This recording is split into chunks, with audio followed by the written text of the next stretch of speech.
نحمده ونصلي على رسوله الكريم أما بعد فأعوذ بالله من الشيطان الرجيم بسم الله الرحمن الرحيم إن عدة الشهور عند الله 12 شهرا في كتاب الله يوم خلق السماوات والأرض منها 4 حرم صدق الله العظيم۔ سامعین محترم اور معزز ساتھیوں، یہ رجب کا مہینہ چل رہا ہے اور یہ مہینہ 3 دن کے بعد ختم ہو جائے گا، پھر شعبان کا مہینہ آئے گا۔ لیکن رجب کے مہینے کے اختتام پر کچھ کام ایسے بھی ہوتے ہیں جن کا شریعت سے کوئی تعلق نہیں ہوتا ہے، جن کا قرآن و حدیث سے کوئی تعلق نہیں ہوتا ہے۔ بہت سے لوگ نادانی میں وہ کام کرتے ہیں یہ سمجھ کر کہ اس میں کوئی ثواب ہے، یا جو حدیثیں بیان کی جاتی ہے اس تعلق سے انہیں یہ لگتا ہے کہ یہ حدیث صحیح ہے، حالانکہ رجب کے فضیلت کے اوپر جتنی بھی حدیثیں یا اس میں روزہ رکھنے سے متعلق جتنی بھی حدیثیں مشہور ہے وہ ساری کی ساری حدیثیں موضوع اور من گھڑت ہے۔ محققین علماء اور محدثین نے ان تمام حدیثوں کی چھان بین کی، اور چھان بین کرنے کے بعد انہوں نے یہ فیصلہ کیا کہ یہ حدیثیں اس قابل نہیں ہے کہ اس کو یہ کہا جائے کہ یہ نبی صلی اللہ علیہ وسلم سے منسوب ہے۔ اور اس کے اوپر تو مستقل ایک بڑے محدث علامہ ابن حجر عسقلانی رحمۃ اللہ علیہ، حدیث کی دنیا میں بہت بڑا نام ہے ان کا، حافظ ابن حجر عسقلانی رحمۃ اللہ علیہ، انہوں نے ایک کتاب لکھی تبیین العجب بما ورد فی رجب، کہ رجب کے فضیلت سے متعلق جو حدیثیں وارد ہوئی ہیں اس کی وضاحت کرنا، یہ کتاب کا نام ہے، عربی میں کتاب ہے۔ اس میں انہوں نے ساری حدیثوں کو جمع کیا، اور جمع کرنے کے بعد ساری حدیثوں کی انہوں نے وضاحت کی کہ یہ اس قابل نہیں ہے کہ اس کو نبی صلی اللہ علیہ وسلم کی طرف منسوب کیا جائے۔ ہاں، رجب کا مہینہ اشہر حرم میں سے ہے، یعنی وہ 4 محترم مہینہ کہ جن مہینوں کو اللہ تعالی نے کائنات کے پیدا کرنے کے بعد سے ہی محترم قرار دیا، ان میں سے ایک رجب ہے، اور ذی قعدہ، ذی الحجہ اور محرم، تین مہینے تو لگاتار ہیں، اور یہ ایک مہینہ رجب کا جن کو اللہ تعالیٰ نے صرف اسی امت میں محترم قرار نہیں دیا، جتنی بھی امتیں دنیا میں آئی سب میں یہ مہینہ محترم تھا۔ اور یہی وجہ ہے کہ زمانہ جاہلیت میں بھی جب وہ لوگ جنگ و جدال کرتے تھے، لڑائی جھگڑے کرتے تھے، تو جب یہ مہینہ آتا تھا تو اپنی لڑائی کو وہ لوگ ختم کر دیتے تھے، بند کر دیتے تھے۔ کہنے کا مطلب یہ ہے کہ رجب کا مہینہ محترم مہینہ ہے، اس مہینے میں کسی بھی عبادت کا اجر و ثواب دوسرے مہینے میں کرنے کے مقابلے میں زیادہ ملے گا، لیکن وہ عبادت متعین کر کے نہیں، وہ عبادت کسی تاریخ کو متعین کر کے نہیں، نہ عبادت کا کوئی طریقہ متعین کر کے اور نہ کسی تاریخ کو متعین کر کے عبادت کرنا صحیح ہے، بلکہ کسی بھی تاریخ میں کسی بھی طریقے سے کوئی بھی عبادت کر لینا، قرآن کی تلاوت کر لینا، نفل پڑھ لینا، جو بھی کام اس مہینے میں کریں گے اس کا اجر و ثواب دوسرے مہینے کے مقابلے میں آپ کو زیادہ ملے گا، محترم مہینہ ہونے کی وجہ سے۔ ذہن میں یہ ہونا چاہیے کہ یہ اجر و ثواب کیوں ملے گا؟ رجب میں عبادت کا اجر و ثواب معراج کی وجہ سے نہیں، بلکہ رجب کے مہینے میں اجر و ثواب جو ملے گا وہ محترم مہینہ ہونے کی وجہ سے ملے گا، جو کہ ابتدائے کائنات سے محترم ہے۔ دوسری چیز یہ ہے کہ چونکہ آج 26 تاریخ ہے اور رات جو آئے گی اس کو جو عوام کے درمیان جو مشہور ہے وہ یہ ہے کہ شب معراج کی رات۔ معراج کا واقعہ تو بہرحال یہ قرآن و حدیث سے دلائل کے ساتھ ثابت ہے، اتنے مضبوط دلائل سے کہ جس کا انکار انسان کو کافر بنا دے گا، کیونکہ معراج کا ثبوت قرآن کریم سے ہے۔ اور احادیث متواترہ سے ہے، یعنی احادیث کی کئی قسمیں ہوتی ہے، ان میں سب سے ایک نمبر کی جو حدیثیں ہوتی ہیں جس کا انکار بھی انسان کو کافر بنا دے گا، اس کو احادیث متواترہ کہا جاتا ہے۔ احادیث متواترہ کا مطلب جن کو اتنے لوگوں نے نقل کیا ہو کہ ان تمام لوگوں کا ایک ساتھ جھوٹ پر جمع ہونا ناممکن ہو۔ کسی بات کو اتنے لوگوں نے نقل کیا ہو اور الگ الگ ملکوں کے لوگوں نے نقل کیا ہو کہ آپ نہیں کہہ سکتے کہ یہ لوگ رائے مشورے سے کسی جھوٹ پر جمع ہو گئے، اس کو متواتر کہا جاتا ہے۔ تو معراج کا واقعہ جو ہے وہ احادیث متواترہ سے ثابت ہے، تقریباً 45 صحابہ کرام سے ثابت ہے۔ کوئی واقعہ کسی ایک صحابی سے بھی مروی ہو تو اس کو ماننے کے لیے کافی ہوتا ہے، لیکن معراج کا واقعہ کتنے صحابہ سے مروی ہے؟ 45 صحابہ کرام سے مروی ہے، اور پھر تابعین، تابعین میں ہزاروں لوگوں سے مروی ہے، اور اس طریقے سے پھر پوری امت میں یہ واقعہ مشہور ہے۔ معراج کا واقعہ نبی صلی اللہ علیہ وسلم کا ایک معجزہ ہے، اور بہت بڑا معجزہ ہے، قرآن کریم کے بعد دوسرے نمبر کا معجزہ معراج کا واقعہ۔ پھر تیسرے نمبر کا معجزہ چاند کے 2 ٹکڑے ہونے کا واقعہ۔ یہ وہ معجزات ہیں کہ جو کسی اور نبی کو نہیں ملے۔ اللہ کے نبی صلی اللہ علیہ وسلم ایک وقت میں، ایک لمحے میں، یعنی رات کے تھوڑے سے حصے میں، وہ پورا رات نہیں ہے وہ کہ عشاء کے وقت سے فجر کے وقت تک اللہ کے نبی صلی اللہ علیہ وسلم آسمان کی سیر کرتے رہے، ایسا نہیں ہے۔ اللہ کے نبی صلی اللہ علیہ وسلم روشنی سے بھی زیادہ تیز رفتاری کے ساتھ ساتوں آسمان کی سیر کر کے رات کے تھوڑے سے حصے میں اس دنیا میں واپس تشریف لائے۔ اور دیکھو، سائنس کا یہ ماننا ہے کہ جب کوئی سواری روشنی سے بھی زیادہ تیز ہو تو وہ مستقبل کا سفر کر سکتی ہے، اور واپس جب اپنی جگہ پر آئے گی تو وہ وقت بڑھا نہیں ہوگا بلکہ اپنے وقت پر ہی وہ ہوگا۔ وہ یعنی اگر آپ کے پاس بہت تیز رفتار سواری ہو، تیز رفتار سے مراد روشنی سے بھی زیادہ تیز رفتار، اور آپ اس کے ذریعے سے سفر کیجئے، اب پوری دنیا کا سفر کر کے آپ اپنے گھر پر واپس آئیے تو شاید 2-3 منٹ گزرا ہو، اس سے زیادہ نہیں گزرا ہوگا۔ آپ جتنا تیز سفر کریں گے آپ گویا کہ سلو ہو جائیں گے۔ یہ سائنس کا ماننا ہے کہ جو سواری جتنی تیز رفتاری سے سفر کرے گی وقت اس کے لیے سلو ہو جاتا ہے، اور جو آدمی گھر پر ہی بیٹھا ہوگا نا وقت اس کے لیے تیز ہو جاتا ہے۔ تو یہ بہرحال معجزہ ہے، ہمیں تو اس کی طرف جانا نہیں ہے۔ میں یہ بتا رہا ہوں کہ اللہ کے نبی صلی اللہ علیہ وسلم کا معراج کا واقعہ یہ اللہ کے نبی کا معجزہ ہے، اب بہت بڑا معجزہ ہے، اور 45 صحابہ سے مروی ہے، لیکن ان میں سے کسی بھی ایک صحابی سے یہ نہیں مروی ہے کہ کس رات میں واقعہ پیش آیا۔ اب حدیث کی کوئی بھی کتاب اٹھائیں گے، جب معراج کا واقعہ ایک ترتیب سے آپ پڑھنا شروع کریں گے پورا واقعہ آپ کو مل جائے گا، کون سے آسمان پر اللہ کے نبی کس نبی سے ملاقات کیے، کیا کیا واقعات پیش آئے، 7ویں آسمان پر کیا ہوا، سدرۃ المنتہا کے پاس کیا ہوا، اللہ کے نبی نے جنت کو بھی دیکھا، جہنم میں بھی گئے، اور اللہ کے نبی صلی اللہ علیہ وسلم سب چیزوں کی زیارت کی، پوری تفصیلات اللہ کے نبی صلی اللہ علیہ وسلم نے بتائے ہمیں اور آپ کو۔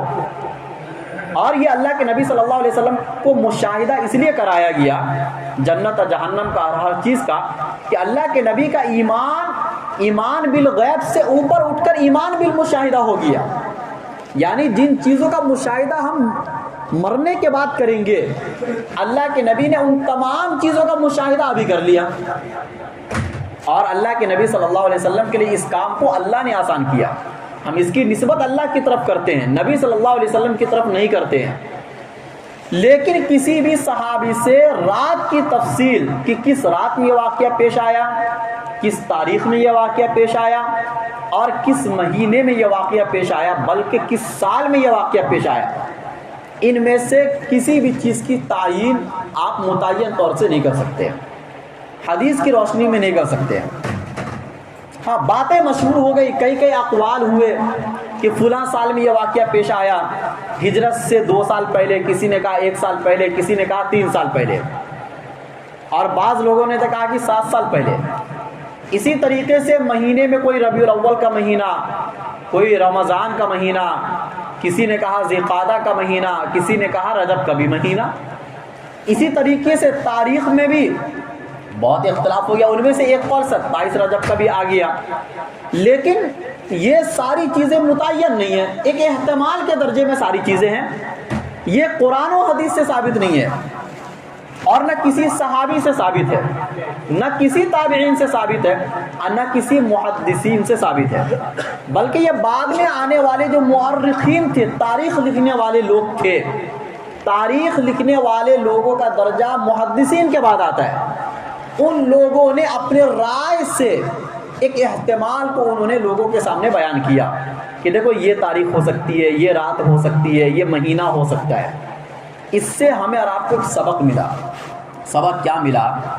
کہ جب اگر اس رات میں کوئی عبادت مخصوص ہوتی، کوئی طریقہ مخصوص ہوتا، یا اگلے دن کا روزہ ثابت ہوتا، تو اللہ کے نبی صلی اللہ علیہ وسلم ضرور اس رات کو متعین فرماتے، ضرور اس رات۔ جیسے شب قدر میں عبادت متعین ہے، تو اللہ کے نبی صلی اللہ علیہ وسلم نے 5 راتوں میں تلاش کرنے کا حکم دے دیا۔ 5 رات کوئی مشکل تو نہیں ہے نا، 5 رات میں سے کوئی ایک رات ہو سکتی ہے، یہ اللہ کے نبی صلی اللہ علیہ وسلم نے فرما دیا، کیونکہ اس رات میں عبادت کا اجر و ثواب ہے۔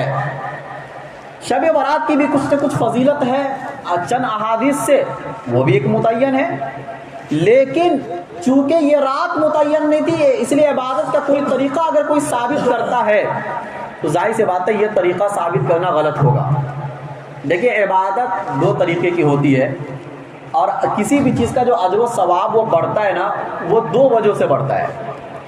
یا تو زمانہ بہت مقدس ہوتا ہے تو اس کی وجہ سے عبادت کا اجر و ثواب بڑھ جاتا ہے، جیسے رمضان کا مہینہ ایک زمانہ ہے، یہ تو رمضان کا مہینہ آیا تو اجر و ثواب بڑھ گیا، ذی الحجہ کا مہینہ آیا اجر و ثواب بڑھ گیا، محرم میں جو عشرہ کا روزہ رکھتے ہیں 10ویں کا، وہ اس دن کی فضیلت آ گئی احادیث کے اندر، لہٰذا اس دن ہم روزہ رکھیں گے، اجر و ثواب بڑھ جائے گا۔ یہ زمان کے اعتبار سے بڑھنا ہوا کسی بھی اجر و ثواب کا، لیکن یہ بھی منزل من اللہ ہوتا ہے، یعنی اللہ تعالیٰ کی طرف سے اتارا ہوا ہوتا ہے، نبی صلی اللہ علیہ وسلم کی طرف سے بیان کیا گیا ہوتا ہے، کیونکہ کسی بھی چیز کا اجر و ثواب کوئی بھی انسان اپنے اجتہاد سے اور اپنی عقل سے ثابت نہیں کر سکتا ہے۔ بھائی میں یہ کہہ دوں کہ یہ نماز پڑھو گے تو اس پر 1 لاکھ نماز کا ثواب آپ کو ملے گا، میں کون ہوتا بیان کرنے والا؟ میں کون ہوتا بتانے والا؟ اور کیا میرا تعلق اللہ تعالیٰ سے ہے کہ میں بتلا دوں؟ اللہ تعالیٰ سے تعلق تو صرف ہمارے نبی کا تھا، یعنی وحی کے ساتھ۔ ایک تو ہوتا ہے تعلق دلی تعلق، محبت، تعلق سے مراد اللہ سے بات کرنا، تو یہ تعلق تو ہمارے نبی کا صرف اللہ تعالیٰ سے تھا، تو کسی بھی عبادت کا اجر و ثواب یا تو اللہ ڈائریکٹ قرآن میں بتائیں گے، یا کسی بھی عبادت کا اجر و ثواب ہمارے نبی صلی اللہ علیہ وسلم بتائیں گے۔ اچھا، اگر کوئی صحابی کسی عبادت کا اجر و ثواب بتا رہے ہیں تو محدثین کا اصول ہے کہ وہ نبی سے سن کر بتاتے ہیں، اگرچہ وہ بیچ میں وہ نسبت نہیں بتاتے ہیں کہ بھائی اللہ کے نبی سے میں نے سنا ہے، وہ ڈائریکٹ بیان کر دیتے، لیکن ہمیں یہ یقین ہوتا ہے کہ وہ نبی سے سن کر ہی بتائے ہوں گے۔ لیکن صحابی کے بعد پھر کوئی تابعین نہیں بتا سکتے کسی بھی عبادت کا اجر و ثواب، یا اس کے علاوہ تبع تابعین یا کوئی محدثین نہیں بتا سکتے کسی بھی عبادت کا اجر و ثواب۔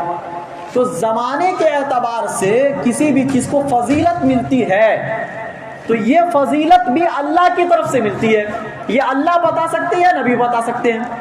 اور کبھی کبھار کسی چیز کو فضیلت مکان کے اعتبار سے ملتی ہے، جگہ اتنی مقدس ہوتی ہے کہ وہاں کا اجر و ثواب بڑھ جاتا ہے، جیسے اس کائنات میں سب سے مقدس جگہ مسجد حرام کعبہ ہے، جہاں پر ایک نماز پڑھنے کا اجر و ثواب 1 لاکھ نماز پڑھنے کے اوپر ہے، یعنی آپ کسی جگہ میں 1 لاکھ مرتبہ نماز پڑھے اور مسجد حرام میں آپ 1 نماز پڑھے، اجر و ثواب کے اعتبار سے دونوں برابر ہے، اور بہت مقدس جگہ ہے، چونکہ اللہ کی تجلی وہاں براہ راست اترتی ہے۔ تو یہ جو مقدس ہے کعبہ، یہ کس نے بتایا آپ کو؟ کیا علماء نے آپس میں بیٹھ کر طے کیا کہ بھائی کعبہ کو بہت مقدس ہونا چاہیے، وہاں پر نماز پڑھنے کا اجر و ثواب اتنا ہونا چاہیے؟ یہ کوئی عقل والی بات ہے؟ کہ عقل سے آپ طے کر لیں گے یا علماء آپس میں بیٹھ کر طے کر لیں گے یا محدثین آپس میں بیٹھ کے طے کر لیں گے. بھائی یہ اجر و ثواب عقل سے طے نہیں ہوتا ہے. یہ اللہ نے بتلایا کہ بھائی کعبہ قبلہ ہے اور اللہ کے نبی نے اس کی وضاحت کی حدیث میں ایک نماز پڑھنے پر 1,00,000 نماز پڑھنے کا ثواب ملے گا. حدیث صحیح ہے اس لیے پوری امت نے مان لیا. لیکن اگر یہ اللہ کے نبی نہ بتائے ہوتے تو ہم اور آپ طے کر سکتے تھے. مسجد نبی میں نماز پڑھنے کا ثواب اللہ کے نبی نے بتایا, مسجد اقصی میں نماز پڑھنے کا ثواب اللہ کے نبی نے بتایا, مسجد قباء میں 2 رکعت نماز آپ پڑھیں گے آپ کو ایک مقبول عمرے کا ثواب ملے گا. یہ کس نے بتایا؟ اللہ کے نبی صلی اللہ علیہ وسلم نے بتایا. آپ کسی دوسری مسجد کے بارے میں یہ طے کر دو کہ بھائی اس مسجد میں فلاں بزرگ رہتے تھے, ان کا انتقال ہو گیا, اب اس مسجد میں کوئی نماز پڑھے گا تو اس کو 1,000 نماز پڑھنے کا ثواب ملے گا. آپ مانیں گے؟ بھائی کسی دوسرے اب کسی بھی مسجد کو کوئی فضیلت نہیں مل سکتی ہے, یعنی اجر و ثواب کے اعتبار سے. فضیلت تو اللہ کا گھر ہے, اس سے بڑی کوئی فضیلت نہیں ہو سکتی ہے. لیکن آپ متعین طور سے طے کر دیں کہ بھائی اس مسجد میں نماز پڑھو گے, فلاں جگہ پر نماز پڑھو گے, آپ کو اتنا اجر و ثواب ملے گا. ہاں مسجد میں پہلی صف کا ثواب ہے, یہ بھی اللہ کے نبی نے بتایا کہ آپ پہلی صف میں نماز پڑھو گے تو آپ کو زیادہ اجر و ثواب ملے گا. ہم اور آپ تو اپنی عقل سے طے نہیں کر سکتے نا, تو پھر ہم نے یہ کیسے طے کر دیا کہ اس رات میں عبادت کریں گے تو اتنا اتنا ثواب ملے گا؟ لوگوں کے درمیان کیا کیا مشہور ہے. ایک روزہ ہے, یعنی 27ویں تاریخ کو روزہ رکھتے رجب میں, جس کو ہزاری روزہ کہا جاتا ہے. یہ کہتے ہیں کہ ایک روزہ رکھنے پر 1,000 روزہ رکھنے کے برابر ثواب ملے گا, تو اس کا نام کیا رکھ دیا؟ ہزاری روزہ. یہ بھی رجب ہی میں ہوتا ہے. ایک روزے کا نام رکھ دیا لکھوی روزہ. ایک روزہ رکھو گے تو 1,00,000 روزہ رکھنے کے برابر ثواب ملے گا. اور اس کے اوپر لوگوں نے حدیثیں بھی بنا لی, ہو سکتا ہے آپ سوشل میڈیا وغیرہ پر سنے بھی ہوں گے, لیکن ان حدیثوں کی کوئی حقیقت نہیں ہے. یہ اللہ کے نبی نے نہیں بتایا. اگر بتائے ہوتے تو حدیث کی کتابوں میں یہ باتیں ہوتی, لیکن یہ باتیں حدیث کی کتابوں میں نہیں ہیں. آپ خود تحقیق کر سکتے ہیں. اسی طریقے سے کونڈے کا جو رسم جو آیا 22 رجب کو یہ عمل ہوتا ہے, تو یہ کس کے نام پر ہوتا ہے معلوم ہے؟ امام جعفر رضی اللہ تعالیٰ عنہ کے نام پر یہ رسم کیا جاتا ہے. لیکن اس تاریخ میں نہ ان کی پیدائش ہے نہ ان کی وفات ہے. یعنی بہت عجیب سی بات ہے کہ اس تاریخ میں نہ ان کی پیدائش ہے نہ ان کی وفات ہے. بلکہ ہوتا ہے نا کہ کسی کی تاریخ وفات میں کئی قول ہوتے ہیں, وہ کئی قول میں سے ایک قول بھی نہیں ہے اس تاریخ میں ان کی پیدائش ہوئی ہو یا ان کا وفات ہوا ہو. ہوا کیا ہے معلوم ہے؟ اس تاریخ میں وفات حضرت امیر معاویہ رضی اللہ تعالیٰ عنہ کی ہوئی ہے. جلیل القدر صحابی ہیں, کاتبین وحی ہے, اور شیعہ نے اس صحابی کو بہت بدنام کیا ہے. اس صحابی کو, چونکہ ان کے جو بیٹے تھے یزید نام مشہور ہے, اور جن کی حکومت میں حضرت حسین رضی اللہ تعالیٰ عنہ کی شہادت ہوئی. ٹھیک ہے ایک الگ واقعہ ہے, کسی کا بیٹا کافر ہو جائے, کسی کا بیٹا ظالم ہو جائے, اس سے ان کے باپ پر کیا فرق پڑے گا؟ حضرت نوح علیہ السلام کا بیٹا ایمان نہیں لایا, حضرت لوط علیہ السلام کی بیوی ایمان نہیں لائی, حضرت ابراہیم علیہ السلام کے والد ایمان نہیں لائے, اللہ کے نبی صلی اللہ علیہ وسلم کے چچا ابو طالب ایمان نہیں لائے. اس سے کیا فرق پڑتا ہے کوئی ایمان لائے یا نہ لائے؟ بھائی ہر ایک اپنے اپنے اعمال کا ذمہ دار ہے. لیکن حضرت امیر معاویہ جلیل القدر صحابی رسول ہیں, ان کی بہت ساری فضیلت ثابت ہے, جنہوں نے اسلام کو پوری دنیا میں پھیلایا. 20 سال تک جن کی حکومت رہی ہے, لیکن شیعہ ان کو گالی دیتے ہیں, شیعہ کو ان سے دشمنی ہے. اور ان کی وفات ہوئی ہے 22 رجب کو. ان کی وفات کی خوشی میں پہلے تو چوری چپ کے ان لوگوں نے کام کیا, کیونکہ کھلم کھلا یہ کام نہیں کر سکتے تھے نا, کیونکہ سنیوں کا غلبہ ہمیشہ سے رہا ہے ہر زمانے میں, اور ان کا غلبہ تھوڑا کم رہا ہے. تو ان لوگوں نے پہلے چوری چپ کے یہ کام کیا. آہستہ آہستہ لوگوں میں مشہور ہو گیا کہ بھائی امام جعفر کی پیدائش ہوئی ہے اس دن میں, اس لیے ہم اس دن میں یہ رسم کرتے ہیں. حالانکہ کسی کے پیدائش و وفات پر بھی کوئی رسم اس میں ہے نہیں. اگر ہوتا بھی تو کم سے کم تاریخ سے تو ثابت کر دو کہ اس تاریخ میں ان کی پیدائش ہوئی ہے. لیکن یہ سب ساری چیزیں ثابت نہیں ہیں, گویا کہ ایک صحابی کے وفات پر آپ خوشی منا رہے ہیں. تو یہ رسم بھی اسی مہینے میں ہوتا ہے. اسی طریقے سے بی بی فاطمہ کی کہانی, یہ بھی آپ سنے ہوں گے کبھی کبھار, کہ یہ ایک کوئی کتاب ہے جس کتاب کو اس مہینے میں غالباً پڑھتے ہیں. اور اس میں حضرت فاطمہ یا کیا ہم لوگ کس کی کہانی لکھی ہوئی ہے. علماء کا یہ متفقہ فیصلہ ہے کہ اس میں جو بھی کہانی حضرت فاطمہ کے تعلق سے یا کسی کے بھی تعلق سے جو لکھا ہے اس کا حدیث سے کوئی ثبوت نہیں ہے. کوئی بھی کتاب پڑھنے کے لیے اس کتاب کا معتبر اور مستند ہونا ضروری ہے. حضرت فاطمہ کا کوئی بھی واقعہ آپ کو حدیث میں ملے گا. 1400 سال کے بعد کوئی اٹھا اور اس نے کوئی کتاب لکھ دیا حضرت فاطمہ کے نام سے اور یہ کہہ دیا کہ حضرت فاطمہ کی کہانی اس کے اندر ہے, تو بھائی اس کا اعتبار نہیں کیا جائے گا. اسی طریقے سے اس رات میں عبادت کا, جیسے کہ میں نے بتا دیا کہ جب رات ہی متعین نہیں ہے تو آپ متعین طور سے کوئی عبادت کیسے کر سکتے ہیں؟ یہ ساری وہ باتیں ہیں کہ جو بہت آسانی سے آپ سمجھ سکتے ہیں, بہت آسانی کے ساتھ. لیکن ہوتا کیا ہے کہ جب ایک عقیدہ ہمارے ذہنوں میں بیٹھ جاتا ہے اور ہم اس کے پابند ہو جاتے ہیں اور کوئی ہمیں سمجھاتا ہے تو ہمیں یہ لگتا ہے کہ یہ ہمارا مخالف ہے, یہ ہمارا دشمن ہے. حالانکہ ان چیزوں کا تعلق کسی مسلک سے نہیں ہے. ان چیزوں کا تعلق بھائی کسی بھی عبادت کا اجر و ثواب اس کا تعلق کسی مسلک سے ہے کہ دیوبندی بن کے یہ کام کرو گے تو آپ کو اتنا ثواب ملے گا, بریلی بن کے یہ کام کرو گے تو آپ کو اتنا ثواب ملے گا, اہل حدیث بن کر یہ کام کرو گے تو آپ کو اتنا ثواب ملے گا. ایسی کوئی چیز نہیں ہے. اس کا تعلق قرآن و حدیث کے ساتھ ہے کہ جب صحابہ سے جب کوئی عمل ثابت نہیں ہے, دیکھو اگر یہ کوئی خیر کی چیز ہوتی, اس رات میں عبادت کرنا کوئی اجر و ثواب کا کام ہوتا تو ہم سے آگے صحابہ ہوتے. صحابہ نیکی کا کوئی چھوٹا سا بھی چھوٹا کام اگر ہو جس پر ایک نیکی مل رہی ہو, یا ایک نیکی تو بہت بڑی بات ہو گئی, ذرے کے برابر بھی اگر کوئی نیکی مل رہی ہو, صحابہ اس عبادت کو چھوڑتے نہیں تھے. اگر یہ رات کتنی مرتبہ صحابہ کے زمانے میں آیا, کیونکہ یہ واقعہ تو ہجرت سے پہلے ہوا نا, معراج کا واقعہ جو ہوا وہ ہجرت سے پہلے ہوا. اگر 1 سال پہلے بھی مان لیتے ہیں تو اللہ کے نبی صلی اللہ علیہ وسلم صحابہ کے سامنے 10 سال تک باحیات رہے مدینہ کی زندگی میں, اور زیادہ تر احکام تو مدینے میں اترے ہیں, زیادہ تر احکام مدینے میں اترے ہیں.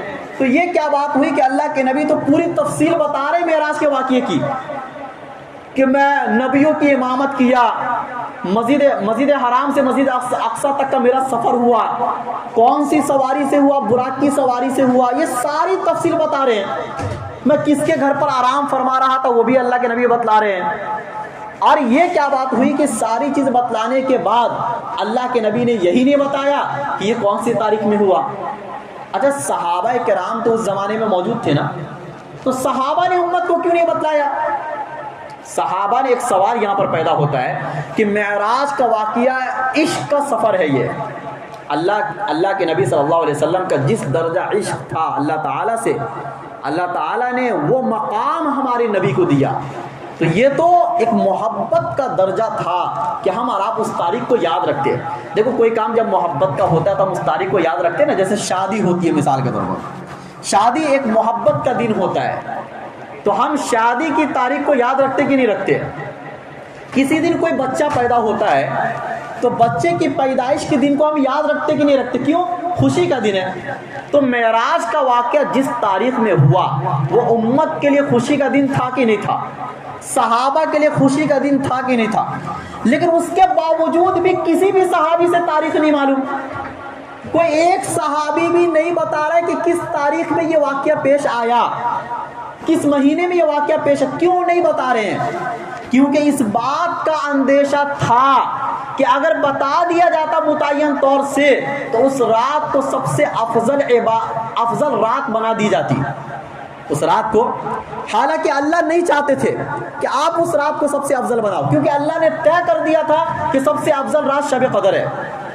یہ اللہ تعالیٰ کی تقدیر میں طے ہے, طے ہو چکا تھا.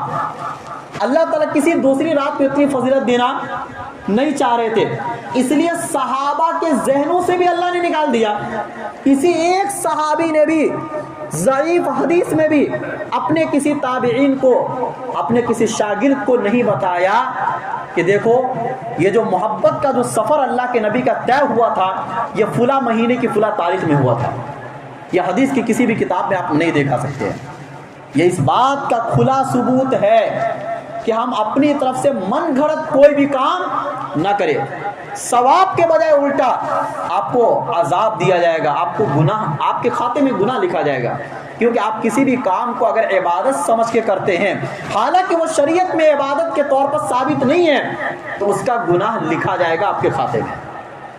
کوئی یہ نہیں کہہ سکتا کہ بھائی اخلاص کے ساتھ ہم یہ کام کر رہے ہیں، اللہ تعالیٰ کی محبت میں ہم یہ کام کر رہے ہیں۔ بھائی اللہ کی محبت میں اتنا ہی کام ہو سکتا ہے جتنا شریعت سے ثابت ہے۔ ہوتا کیا ہے جب ایسی چیزیں مشہور ہو جاتی ہے نا تو جو اصل چیزیں ہوتی ہیں وہ غائب ہو جاتی ہے۔ پھر آپ دیکھو گے لوگوں کو کہ فرض نماز تو نہیں پڑھیں گے لیکن اس رات میں نوافل کا اہتمام ہوگا، ذکر و اذکار کا اہتمام ہوگا، لیکن فجر غائب ہے۔ فجر کیا ہے؟ غائب ہے، عشاء غائب ہے، اور دوسری رات جب آئے گی تو اس میں کوئی بھی عبادت اور اجر و ثواب آپ نہیں ہوگا۔ ایک رات میں آپ نے کر لیا چھٹی پا لی ہے، کیونکہ آپ نے یہ بھی طے کر دیا کہ اس رات میں فلاں نمازیں بھی ہے شاید، کہ بھائی پہلی رکعت میں یہ سورہ پڑھنا ہے، دوسری رکعت میں یہ سورہ پڑھنا، تیسری رکعت میں یہ سورہ پڑھنا، چوتھی رکعت میں یہ سورہ، وہ یاد بھی نہیں ہے مجھے، لیکن ہے ایسا سننے میں آیا ہے۔ یہ نماز بھی ثابت نہیں ہے۔ یہ کہا جاتا ہے کہ ایک مرتبہ پڑھ دو گے ساری نماز جو آپ کی قضا ہوئی ہے نا وہ سب کا بدل ہے، تو آدمی پھر نمازیں کیوں پڑھے گا پورے سال؟ وہ ایک سال رجب کا انتظار کرے گا، ایک رات پڑھ لیا پوری نماز کا کفارہ ہو گیا۔ اتنی آسانی تو صحابہ کو نہیں ملی، اتنی آسانی تو اگر اتنی آسانی امت میں تھی تو نبی بتا دیتے، کیونکہ اللہ کے نبی تو آسانی چاہتے تھے امت کے لیے۔ اللہ کے نبی نے مسواک کو فرض نہیں کیا تاکہ امت پر مشقت نہ ہو، اللہ کے نبی نے تہجد کو فرض قرار نہیں دیا تاکہ امت پر مشقت نہ ہو، اللہ کے نبی نے تراویح کو فرض ہونے کی وجہ سے جماعت سے چھوڑ دیا تاکہ امت کو مشقت نہ ہو۔ اسی ہزاروں مثالیں دکھا سکتا ہوں۔ تو اگر آسانی والا معاملہ ہوتا تو اللہ کے نبی تو سب سے پہلے بتلا دیتے کہ ٹھیک ہے بھائی ایک سال نماز پڑھنے کی ضرورت نہیں، ایک دن نماز پڑھ لو۔ ایسی بہت ساری چیزیں سننے کو آپ کو ملے گی، سمجھ گئے؟ لیکن ان تمام چیزوں کا تعلق چونکہ قرآن و حدیث سے نہیں ہے اس لیے ان چیزوں پر ہم عمل نہیں کریں گے۔ جو چیزیں قرآن و حدیث سے اس کا مسلک سے بالکل بھی کوئی تعلق نہیں ہے۔ کوئی یہ نہ سمجھے کہ وہ فلاں مسلک کا مولانا ہے، فلاں مسلک کا، لوگ یہی کہہ کے جو ہے نا باتوں کو ٹال دیتے ہیں۔ بھائی آپ کو اللہ تعالیٰ نے پابند بنایا ہے، آپ ڈاکٹر کی تحقیق کرتے ہیں نا کہ فلاں ڈاکٹر اچھا ہے اس لیے اس کے پاس علاج کرا رہا ہوں، آپ اس بات کی تحقیق کیوں نہیں کرتے کہ آپ جو کام کر رہے ہیں اللہ تعالیٰ کی خوشنودی کے لیے اللہ چاہتے بھی کہ نہیں چاہتے؟ آپ اس کی تحقیق کیوں نہیں کرتے؟ اگر کوئی اس قسم کی عبادتوں کو بیان کرتا ہے آپ سامنے والے سے سوال کیوں نہیں کرتے کہ کون سی کتاب سے آپ بتا رہے ہو؟ بخاری، مسلم، ترمذی، نسائی، ابن ماجہ اور حدیث کی بے شمار کتابیں جو ہیں، کیا ان کتابوں میں ان چیزوں کا ثبوت ملتا ہے؟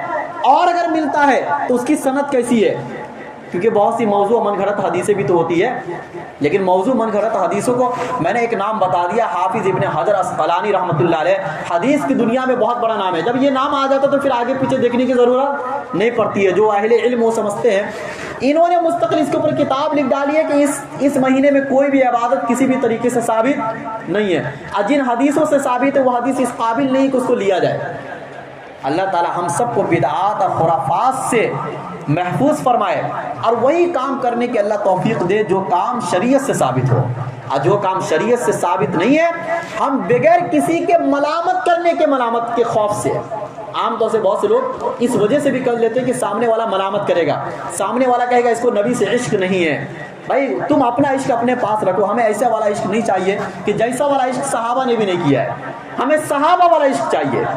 صحابہ جیسا عشق اللہ کے نبی صلی اللہ علیہ وسلم سے کرتے تھے، ہم وہی کام کریں گے جو صحابہ نے کیا، جو صحابہ نے نہیں کیا ہم وہ کام عبادت کے طور پر نہیں کریں گے۔ اللہ تعالی ہم سب کو کہنے سننے زیادہ عمل کرنے کی توفیق نصیب فرمائے۔ وآخر دعوانا ان الحمدللہ۔ تو آج رات میں جو ہے بیان بھی ہوگا معراج کے واقعے کے اوپر، عشاء کے بعد انشاءاللہ آپ تمام حضرات وقت مقررہ پر حاضر ہو، عشاء کی نماز باجماعت آپ یہاں پڑھیں۔